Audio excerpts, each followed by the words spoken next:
The instrument cluster is a dedicated digital readout, which gives you full control of the gauges and vehicle information. In addition to the speedometer and the driver information center located in the lower center of the display, the cluster provides range and status for electric mode.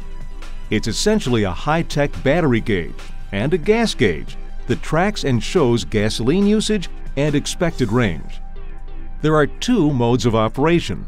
The first is electric, and the second is extended range. When you're driving in the electric mode, the battery gauge is colorful and prominent in the cluster, and the fuel gauge is grayed out. When you're in extended range, which is when the onboard generator is running, the fuel gauge is highlighted and the battery gauge is grayed out.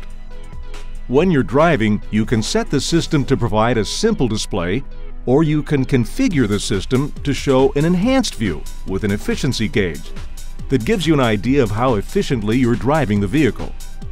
The controls for the cluster are located on the instrument panel to the left of the steering wheel. Simply press the Config button to access the enhanced view.